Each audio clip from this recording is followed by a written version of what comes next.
Hey everybody, welcome to Bestie Book Reviews. I'm here with my bestie Mandy. And I'm here with my bestie Jessica. So it's that time again. It is that time in the week where we go over all of the books that we read in the past week with 1 minute synopsises for each book. So this is our 1 minute book recs. But before we get started with that, Mandy, what do you got to tell them? Well, make sure you hit that subscribe button. We're giving away these free books when we get to 1,500 subscribers. Follow us on Instagram for an extra entry.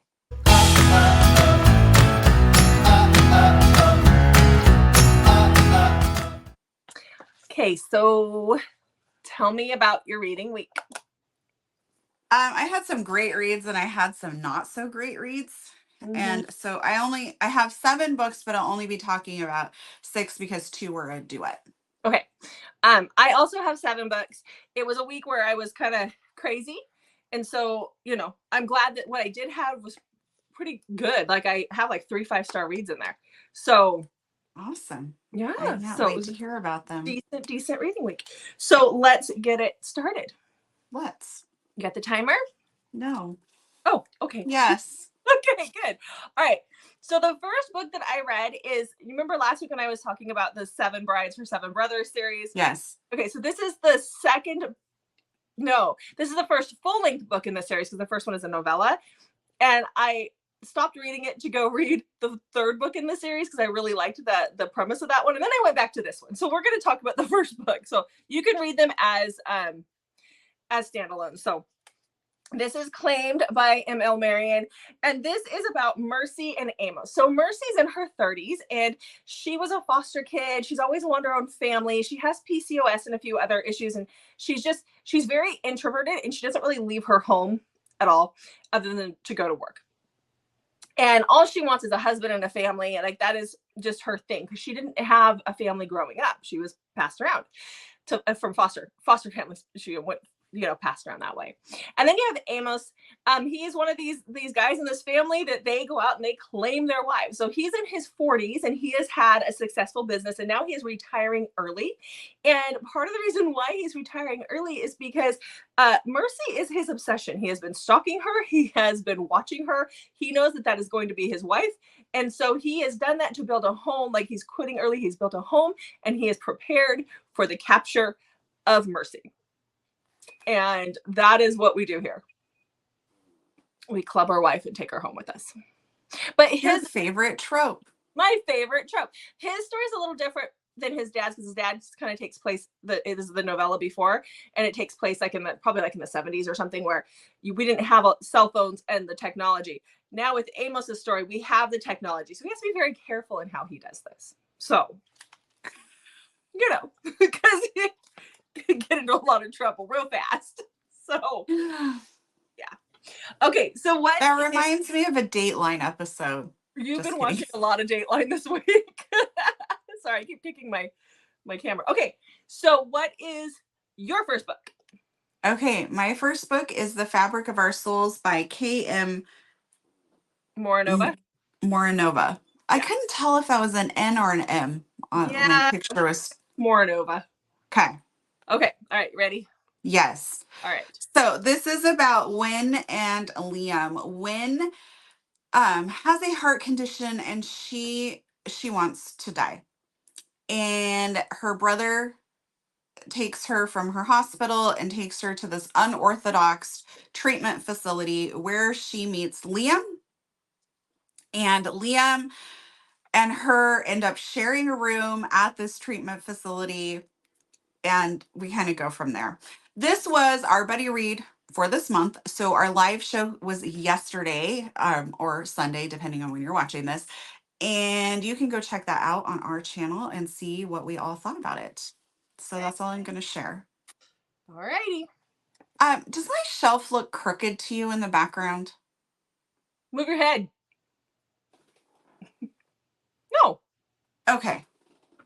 No. Thank you. You're welcome. Okay, so my next book is a Kristen Ashley book. And you know that I like Kristen Ashley. Everything I've read by her, I've loved. And this one, somebody was talking about it in one of my reading groups and the premise of it. It is told in 3rd person somewhat. I think it is 3rd person, but I listened to it and I really liked it. So I'm going to tell you all about it, Mandy. Well, yay. Yay, aren't you excited? So this is Three Wishes by Kristen Ashley. This is about Lily and Nate. So when Lily's grandma was young, a young mom, and she'd had Lily's mom, her husband was fighting in World War II. And he did not come home. What came home instead of him was a bottle, this weird looking fancy bottle. And of course, the mom rubs it and a genie pops out. And so true. Shush. And that genie, I forgot to write his name. Fazir is his name. He's a literal genie. And she's like, the only thing I want is my husband home. And he's like, I can't do that, right? Like, you get three wishes, you can pass him on to other people once you've had your three wishes, but he gets passed on to like a friend, but it can't be a family member. So she doesn't use any of her wishes at all. She passes her wishes on to her daughter, who is a newborn baby at the time. And Fazir becomes a part of the family. So when her daughter grows up, her daughter wants to have a baby, she's married, she can't get pregnant, and she uses one of the three wishes. And then when her daughter's born, then she passes Fazir over to the daughter. And that is where you get Lily. Lily's kind of a plain child. She's not, very beautiful. She will be eventually, because Fazir created her, but she'll be eventually, but she's kind of pudgy. She has some, she's just, she gets a little bullied. And so she makes a wish one day. She uses one of the two leftover wishes for Fazir to bring her a great love like she reads in her romance novels when she grows up. And that is how we meet Nate. And Nate comes along later in life. This book is very angsty. This book has, it has that paranormal and fantasy elements to it, but it has a beautiful story in it, because when she wishes for Nate, she doesn't just wish for this guy. She wishes to have the great love with all the trials and tribulations that she reads about in her books. And so that means it's not like an intimate, like a meet and then amazing situation. So I gave it it's like solid 4 stars. I'd recommend listening to it over reading it, because it was just very enjoyable. So, all right. Okay, I did this while I was washing windows. I listened to it. Highlight of my week. You've been doing that a lot lately. What? Washing windows? Yeah. My mother-in-law is coming to visit. My husband's in like a cleaning mode. We might end up on Dateline. That's okay. Okay, what's your next book? All right, no comment, because anything here could be used against me. So my next book is called Mother's Day In by Lee Jaku. Did you read this on Mother's Day? I did. Oh, so Jessica, I have to read to you the author's note. Okay. It says, the author is not liable for any attachment formed to the MCs, nor the sudden desire to have someone perform certain acts that could lead to a pregnancy announcement. Reader discretion is advised. I love it. Okay. I thought you would enjoy that. I do. I love it. All right. So this is another novella in the Holly Knight series. I've been reading these, absolutely love them. And the series is actually coming to an end with her next release, which is going to be around, it comes out in June, and it's Father's Day one. Anyway, so in this one, we have Olivia and Theo. We have Theo, who is pierced. He is a lifeguard. So Theo looks very good in my mind. And he is younger than our heroine, Olivia. Olivia meets Theo because she takes her daughter to the pool, and Theo ends up giving her daughter swim lessons, and this is how they kind of meet. Well, Theo has been crushing on Olivia for a while, and Olivia, her parents are going to take her daughter on Mother's Day for some sort of outing, and Olivia is going to go spend the day being pampered at this local inn. And Theo shows up and has very, very different plans for Olivia. So, lots of fun. Really enjoyed it. 4-star read. Okay. The novella series is fun to read around the holidays for those.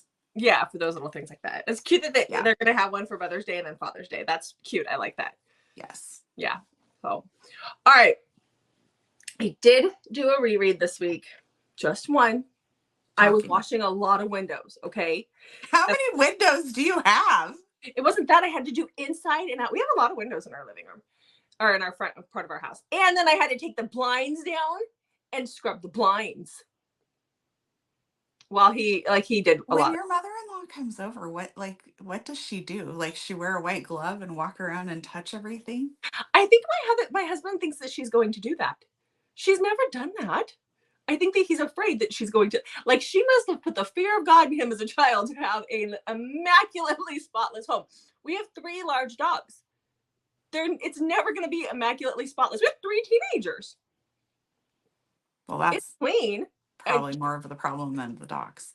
I think so. Yeah, I think so. So after listening to Kristen Ashley, and her the 3 wishes, I picked up Wildest Dreams. No, I did not pick up the second book in the series. I picked up the first book. I know you were waiting for me to say the Golden Dynasty, but I did this one.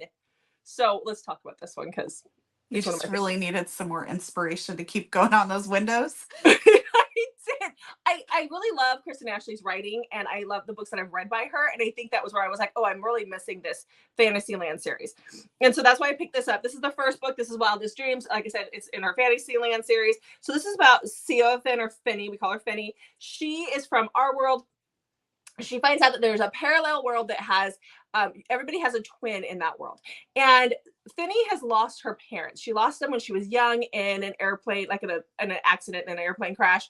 And she misses her parents so much. And she knows that her parents are in this world. So she has contacted a like a witch or somebody in New Orleans. I can't remember if it was a witch or a psychic or whatever. Somebody who could get her from our plane of existence to the next one and able to communicate with the other Seothin on the other side in this realm.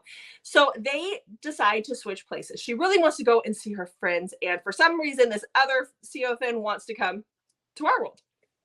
So when she gets there, when they do this, then she's like, all of a sudden there's all these women around her trying to get her ready. And what she didn't realize is it's Seothin's wedding day. And Seothin is supposed to be marrying Drakkar, who is this leader of this other world or this other town. And she literally has like 3 minutes and then she's rushed off to marry this complete stranger. The reason why Seothin switched from her world to ours is because she doesn't like men and she didn't want to marry this guy. So this guy knew that and he treats Finny as the other Seothin. He knows that she doesn't like guys. And so he takes her to this cabin in the woods and he leaves her out there. And there's so much more to the story. It's very fantastical. You have a lot of fantasy elements that come in. There's some dragon elements. There's some gnomes. There's all sorts of things. I love this series so much. Like, favorite fantasy series, hands down.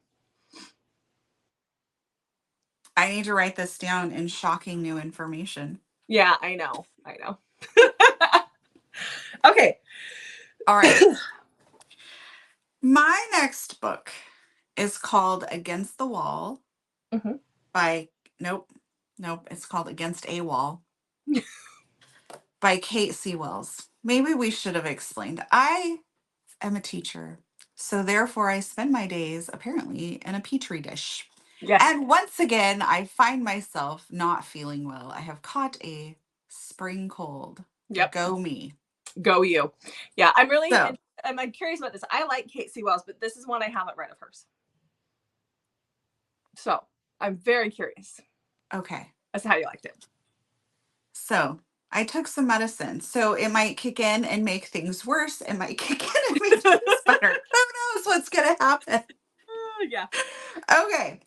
So we have Cash. And the best way for me to describe Cash is, and pardon my description of him, but he kind of just gets described kind of like this small town asshole.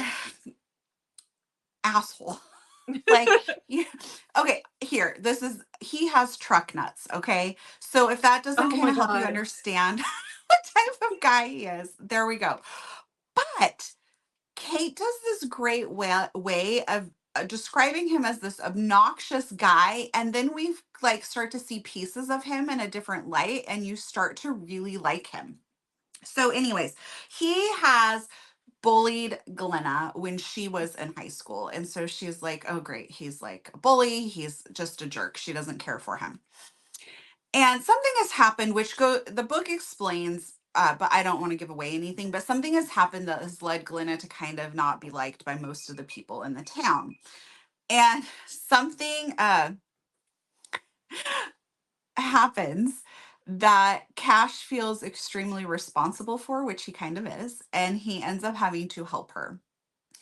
It's it's kind of funny, but I don't want to give anything away. So go read it because the book goes from like this guy's kind of like this dumb redneck jerk to you start really liking him, and then like he has to kind of help her and stuff, and so he feels guilty for what happens to her, so he decides that he is going to help her improve her reputation in town and get people to leave her alone by fake dating her. And she's kind of just desperate enough to get this attention off of her that she decides to go along with it. I absolutely loved it. Like it has those bullying elements from what happened in high school, but it's not like real sinister stuff where you can't be like, okay, that was high school, we can move on. Like it's not like that, if that makes sense. So it'd be Mhm. on the lighter side of a bully romance, Mhm. not really dark. Okay. I loved it. I gave this book 5 stars. Like I hate those truck nuts. And Like we live, every guy we grew up with. I was gonna say, we live in an area where those were very popular. I think they've kind of gone away now, but for a while they were I'll see very them. popular. And Mhm. so when he had those, I'm just like, I can't handle it. Like, I'm not going to be able to like this guy, but you find yourself really starting to like him. Okay. That's a miracle. Yeah, 5 stars. Really enjoyed it. Now, you said you've read other stuff by her that you really liked. Yeah, so she has the uh oh, what is it called? It's a shifter romance series. Oh, jeez. Return to Monte Carlo is another one of hers that I love, that I read a few weeks ago. Oh, the 80s historical? Yes, the 80s historical. um she has another one too. I know I've read more by her. But the ones that always come like just jump into my head are their Rejected Mate series that is really good. So, but she Okay. has others. She has other things that I read by her that I like too. Just now that I'm on the spot, I can't think of them. So, yeah. Okay, you're gonna. I know our memories are very interesting. They Like you really are. remember in great detail like everything that's happened in our lives, but you can't remember things about books very No. well. Uh-uh. And I remember nothing that's happened in our lives, but usually I can even remember your books for you. Exactly. It's crazy how that works, but that's what makes us a great pair here. This is a great Yes. team. So, yeah. Okay. I saw this meme that reminded of us, and it's like being the bestie that shows up to the airport having no clue where we're even going, but knowing my bestie has every minute planned out for me. That is me and you. I look at you all the time and I go, where are we going on our next trip? Who are the authors that are going to be there? Are we flying or driving? When do we leave? Like you have Yeah. all that And then when planned we go out. out to lunch and I have everything organized and I know what we need to do and you make fun of me, but it But I couldn't fits survive greatly. without it. Like I can't survive without it. You're in charge of that. And I Yeah. love it. It's what makes it so great for us. So I just agree and go along. It's all good. I know. It's just funny though. I'm like, oh, other people have relationships like this too. It's true. It's so true. So, okay. So my next book is one of my 5-star reads for the week. And this one, I'm just going to warn you, is not going to be for everyone, but oh my gosh. Okay. So this is The Catcher by Kate Raven, also known as Kate Raven Hall. So this is her dark pen name for dark romance. And then Kate Raven Hall is her taboo pen name. So Yes. And if you have not checked out that author interview on our channel, go do that. She was a lot of fun. she was a lot of fun. So, okay, so let's talk about this one. So this is a dark baseball bully romance. It's not very, very long. Oh my God, I loved it so much. It does say that he grovels. This is a dark baseball bully grovel romance. There's not a lot of grovel. I'm going to warn you guys right now. But this is about Emrys and Tanner. So Emrys is a teacher. She does like therapy, like art therapy with little kids. But she used to be a PR person, and she got out of that job and went to school to become this art therapy teacher, and that's what she does now. Her old boss calls her up and is like, I need you to do PR for this baseball player. You are the only one that can do this. You are able to do it. Like, you have to do it. So through the summer, she decides to take the job as this PR person. The money's too good. So she goes to do it. And that is where she meets Tanner. He is a catcher in Phoenix for this pro baseball team, and he is like the bad boy of baseball. He has a horrible attitude. He bullies everybody. And that the first day they meet, he starts bullying her, and he's like, "You're mine from here on out. You're going to do what I say when I say it and how I say it." And she's like, and Jessica loved it. "That man, would I want someone like that in real life? Absolutely not." No, Did because I I get drool phone on the book? calls when her husband comes home and is like, "So what did you do today?" She does Apparently, not I want to be laid told what here to do. and read is not a sufficient answer for him. But anyhow, oh my gosh, it's dark and crazy. I know. I love it. I loved this book. So it was 5 stars. Again, check your triggers. It's not going to be for everyone. If you don't like this kind of stuff, then please don't read it. But if you're like me and you like a little crazy, read it. And if you're not sure, you could always try the book. And then if you find it's not for you, then you just move on and you Yeah. don't need to berate the author. I don't think anybody watching our videos would ever do that. No. We have a pretty great community here. Yeah. But it frustrates me when people pick up books like that to try it. And then it's like, if it's not for you, just Then move don't. on. Like, You can try a sample. you don't have to try and get every book you don't like banned. Yeah. Go figure. Yes. Okay. What you got? All right. So my next book, this one I was very excited about. I applied for the ARC. And I am very emotional about applying for ARCs because I only apply for ARCs for books that I really want to read. Like, I already know that I like the author a lot and I want to read their book and help promote it. So I get very emotional about it when I don't get picked because I'm not just out there trying to get every ARC, people. Right. So Yeah. I really wanted this ARC. So when I got it, I was very excited. I like screamed for joy. Yes. You know. Okay, so this is The Summer I Destroyed You by Elizabeth O'Rourke.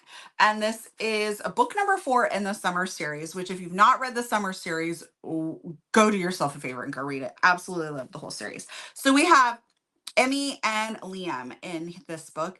And Emmy she works for a development company. So she goes in and her company buys up properties and develops them and turns them into other things. So she's a very ruthless character, which I'm like, ooh, am I going to like her? I don't know. And then Liam is just this cinnamon roll hero with a backbone. Lots of times I don't like cinnamon roll heroes because they don't have a backbone. He has it. He is just phenomenal. Love his character. So he wants to save a particular building in their town. He doesn't want to see companies come in and develop up, turn it into a touristy place. He like wants to preserve some of this stuff. So he is trying to fight to save this building. Emmy's trying to take it down, but he's also working for Emmy because he owns his own construction building business. He's also working for her and doing some other projects. And so they have been communicating via text for months, and he really enjoys their banter, which it is a lot of fun, the back and forth between the two of them. So now Emmy is in town to oversee things and try and get this building for her company. And the two are going to kind of clash on a few of these things, but yet there's also some undeniable chemistry going on. So absolutely love this book. 5 stars. It will definitely be in my top reads for the month. This comes out May 22nd, so make sure to go grab it. Okay. All right. All right. So my next read was a new audio that released this past week or this week. And that was Hans by S.J. Tilley. This is the last in her Alliance book or her Alliance. So sad. And it makes me so sad because I love these books. So let's talk about Hans. I loved Hans. So Hans lives next door to Cassie. Cassie lives across the street from Hans. And Cassie's like 30. Hans 39. He mentions an age gap. I didn't really feel like that was an age gap, but okay. So Hans is not a great guy. You know, he's kind of like an assassin. I mean, he kills people. He does. That's what he does. And he's trained in all these different ways to do that. And then you have Cassie, who likes Hans. She's seen him. She likes him. She takes him baked goods all the time, but he never answers the door. And so then she leaves him on the porch, and then he brings the container back empty, and she never knows if he's eating them or not. Little does she know that these cookies that her baking is horrendous. But because Hans has a thing for Cassie, he is like choking down her weird pistachio gooey cookies in the kitchen because he can't handle somebody else eating it. Just the idea of them not being eaten, you know, that kind of thing. So he's a little obsessed with her as well. And the relationship comes to a head because she accidentally has her boudoir photos sent to his address. He gets her book of boudoir photos and he like bursts in the house and he's like, who are these for? Who did these pictures? You know, like it was pretty awesome. This I felt like it had a little bit more of, even though he was not the greatest, supposed to be not the greatest guy, there were some comedic elements to this one that I really enjoyed. I loved their personalities. I loved the story. It was a 5-star read or read, whatever. It was so good. It was like the perfect ending. I'm just really sad that it was ending. Yeah. So love those boys. So yeah. Okay. All right. What you got? Well, my next book leads me into talking about what we have going on our channel this week. Oh, I know what it is. So I read a BJ Alpha book, but before I talk about that, let's take just a quick moment to talk about our BJ week. It's a BJ week. So this week we have lots of fun stuff going on. So on Tuesday, our interview with BJ Alpha will come out. So you're going to want to definitely check that out. Yeah. And watch that video, because if you watch that video and leave us a comment, you will be entered to win her newest release, which comes out on Thursday, Possession, which was called Daddy's Possession. Now it's just Possession, and you'll hear more about that in the interview. So definitely go watch that. And then on Wednesday, we release our vlog of Possession, which in the vlog, you'll hear us call it Daddy's Possession again, name change. But we read it and we break it up into chunks. And so we'd love for you to grab Possession on Thursday and watch the vlog and read with us. And if you comment on that as well, you will get another entry into winning that signed copy of Possession. We'll probably keep that open for a week to 2 weeks. She doesn't have the book yet anyway. Yes. So we want to give people time to read the vlog and comment. So we'll leave it open for a couple weeks. We'll post when it's going to close. So make sure you check those videos out during our BJ kind of week. It's a BJ kind of week. All right. To get ready for the interview that we did, I wanted to read a little bit more by BJ. So I read Hidden and Brutal Devotion. This is the duet. So I read the first 2, but there's 2 more, but I have not read those yet. But I read the first 2. So it doesn't really end on a, what does Jessica call it? A soft cliffhanger? Yeah, well, originally I think that was going to be, it was just the 2, and there was a long time before 3 and 4 came out. So I think it ends, yeah. Pretty, I mean, yeah, you definitely have your Hia. Yes, yeah. All right. So in this, this is outside of my comfort zone because it's reverse harem. And I started it before I realized it was reverse harem. I'm like, oh, I'm just going to go grab this book and read it. And then I'm like, oh no. But I still enjoyed it. So we have Tia. Tia has this great love with Jace, and then Jace disappears out of her life and she is heartbroken. We fast forward several years later and she meets Cole. Her and Cole get together, and he is very kind of instantly possessive, insta-love possessive with her, I guess you could say. And then he has a brother who's kind of just hanging out in the background. Maybe some doors are left open sometimes. We should add in that the not blood-related brother. Yeah. Not one of those books. And so, yeah, it's reverse harem. There's a lot of fun times. Yeah. There's a bottle. Yeah, there's a bottle scene. Yeah. And I think even in the interview, BJ said that well, not necessarily this one, the daddy's one, but these ones are more heavy on the intimate situations than like her Secrets and Lies series. So yeah. So I rated it 4 stars. I'm very proud of myself for rating a I'm reverse very proud harem of all you. on my own. Yes, I am too. Good. Yeah, thank you. Yeah. Okay. So the next book that I read was a new release that came out this week, and it was on my TBR, and I was so excited for it. And it is the one that is the Tarzan retelling. Now, normally Tarzan retellings don't do it for me. I've only ever found one that did, but Yes, this I one. have heard about this book a lot Mm, because apparently I called and interrupted it. several times. Yeah. But that's okay. I get very needy when I'm not feeling well. I know you do. But this, when I looked at this author, I was looking at some of her other books and I was like, oh, I need to pick up her other books. So this is a new to me author, and I'm really excited to try reading some more. Is doing that again. I'm sorry, I can't. You know what? The recording is right above your head where it says recording, and so I can't see it. I think you're okay. All right. So let's talk about this book that I read. This is called The Wild Man, and it's by Alex Grayson. So this is about Everly, or Ever, and she's been raised by her dad and 4 brothers. Her mom died from breast cancer when she was 2, and so she's been raised by these gruff guys who just they love to go hunting and fishing and camping, and that's what they do. So she's used to being out in the wilderness. She's a journalist. She's like a freelance journalist, but she has an editor who wants this story. So they live in a small town, but there's always been this story of a wild man out in the wilderness, out in the woods. And the story behind it is that this kid was abandoned in the woods, or something happened, and this kid has lived out there. This guy's lived out there since he was a kid. And there's been some sightings, but everything is kind of like rumors. So she decides she's going to pack up her crap, and she is going to go camping, and she is going to go find the wild man. And she finds him. She does. She finds him, and he invites her back to his little home that he has, his abode, and he feeds her. He doesn't talk.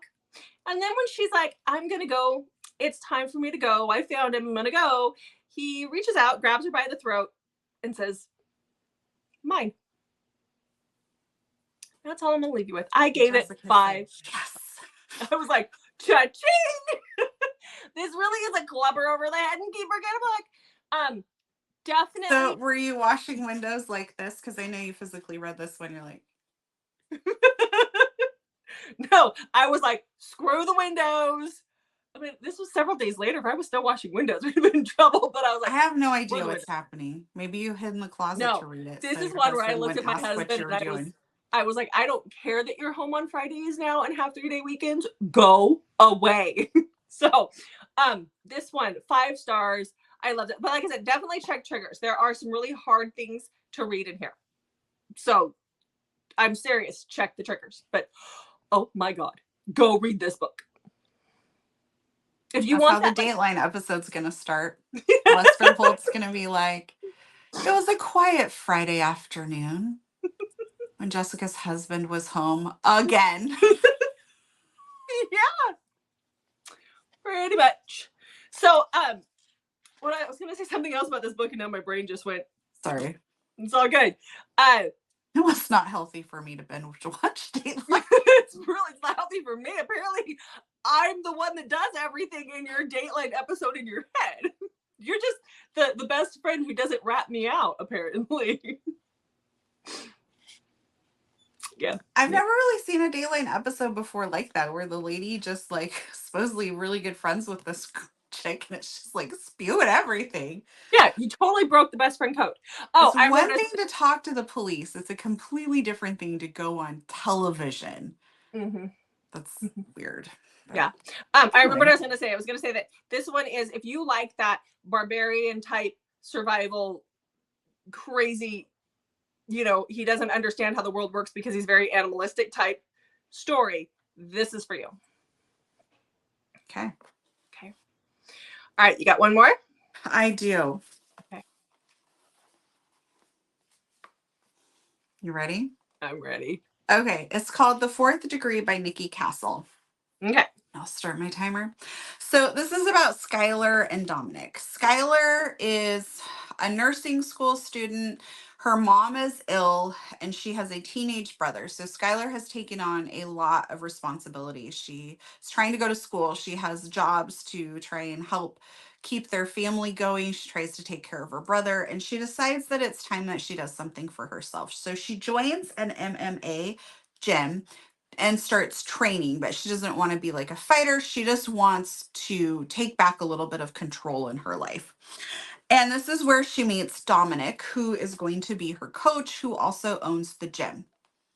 So up until this point, I was fully on board with this book. And then I think I started reading a different book than other people's reviews because it has great reviews. So I read something different apparently. And I just got bored. I didn't see the attraction between Dominic and the time's already up. Mm-hmm. That's it. No. No. Okay, so I just couldn't really picture the attraction between the two of them, and I didn't understand why it was so taboo. And so it just didn't make sense to me. Like, yes, he owns the gem, but she's an adult. She's not like, it's not like a parent is paying her or she's going to go to the Olympics or something. Like it didn't, I just didn't see what the problem was between the two of them. And maybe if I like actually worked in this world, I would understand that. But since I didn't, that I feel like that falls a little bit on the writing. Like you have to convince me that it's taboo. And I love taboo. So I need to know why it's taboo though. Mm-hmm. And so I just didn't really feel that. And then other things happened and I just kind of started to get bored with them. So the book started off strong and then it kind of lost me. That could be on me. I don't know. But I ended up rating it a 3. Okay. I still liked it. I didn't stay on board with the whole taboo situation. Okay. Like if it was college and he's like the college coach, then that like, you know what I mean? But Yeah. this is a private gym. What if you're in the like if you're watching, go in the comments and tell me what did I miss? Yeah. I think Like help me out. it's kind of like in Hans where he's commenting about how she's so much younger than him. He's 39, she's 30. That does not feel like an age gap. And maybe No. I'm biased because I live an age gap that's way bigger than that. But to 30 and 39, when you're at that age, it does not feel like a major age gap. When you're 19, maybe. I mean, So yes, definitely. the age gap can play in like a little bit in that situation. If he's like, I'm almost 40, I don't want to get married, I don't want to have kids. And she's like, oh, but I want to Right. get married, I want to have kids. That's That's not, more, but those things can happen without an age gap. But that can kind of make the age gap more understandable when somebody's a little bit older and somebody's younger. But you yeah, have to really sell it. yeah, yeah. So, okay. So, you ready for my last book of the week? Yes. All right. So, I read My Werewolf Professor by Amelia Rose. You're excited for this one? You should Oh, be. You yes. really, really should be. Okay. So Edge this, of my seat. what? Edge of your seat. Edge Okay. of my seat. This is about Bria and Callum. Callum is the alpha of this pack. In this world, you have humans and you have werewolves. And so he is the alpha of his pack. He's the one who's in charge. He's the leader, but he is also a professor at this small private college. Bria is trying to get away from her family for whatever reasons. And she's decided to attend this college. And so it's the first day of school. And she's walking through the halls, or she's trying to get into the class to take, or trying to get into the building to take a class. And she literally runs into Professor Lee, Callum. And the minute she runs into him, he realizes that she is his fated mate. But the problem is, he's her professor and she is a freshman. And there's a werewolf council that is not going to let this fly. She's his student and he's not supposed to have relations with students. And so that is kind of setting up the premise of this book. She's also human and he's not. So I gave it a solid 4 stars. I really, really enjoyed this one. It's one of those you can't take too seriously. It's a little more lighthearted, even though it's dirty and has all sorts of stuff. You just can't take it too extremely seriously. So I did enjoy it quite a bit. It was the perfect way to end out my week. So there you go. Okay. All right, so that's it for us, right? That is it for our week. That's it. So make sure you check back on Mondays, Thursdays, and Saturdays for new videos from us. And also go check out our vlog coming this week for our BJ week and our interview with BJ Alpha as well. Yeah. Thanks for watching, guys. We'll see you during BJ week.